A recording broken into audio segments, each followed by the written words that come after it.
ADHD diagnosis.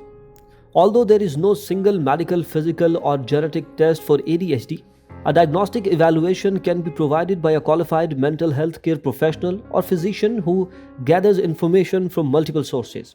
These sources include ADHD symptom checklist, standardized behavior rating scales, and a detailed history of past and current functioning, and information obtained from family members or significant others who know the person well. Some practitioners will also conduct tests of cognitive ability and academic achievement in order to rule out a possible learning disability. ADHD cannot be diagnosed accurately just from brief office observation or simply by talking to the person. The person may not always exhibit the symptoms of ADHD during the office visit, and the diagnostician needs to take a thorough history of the individual's life. A diagnosis of ADHD must include consideration of the possible presence of co-occurring conditions. ADHD predominantly inattentive presentation, fails to give close attention to details or make careless mistakes, has difficulty sustaining attention, does not appear to listen, struggles to follow through with instructions, has difficulty with organization, avoids or dislikes tasks requiring sustained mental effort,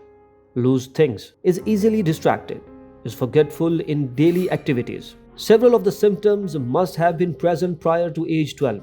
This generally requires corroboration by a parent or some other informant. It is important to note that the presence of significant impairment in at least two major settings of the person's life is central to the diagnosis of ADHD.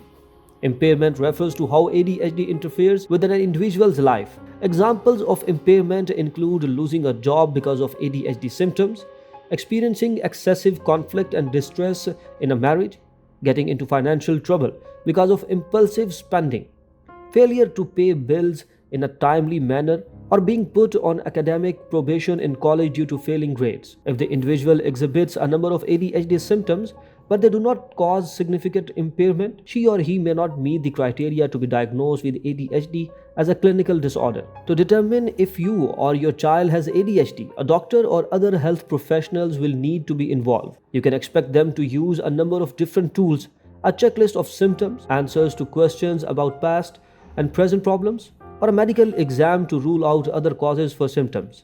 Physicians should evaluate for ADHD in children with behavioral concerns, for example, inattention, hyperactivity, impulsivity, etc., or poor academic progress using validated assessment tools with observers from several settings like home, school, community, and self-observation if possible. Physicians who inherit a patient with a previous ADHD diagnosis should review the diagnostic process and current symptoms and treatments needs. Coexisting conditions like anxiety, learning, mood, or sleep disorders should be identified and treated.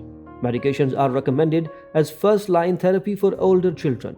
Psychostimulants such as methylphenidate and dextroamphetamine are most effective for the treatment of core ADHD symptoms and have generally acceptable diverse effect profiles.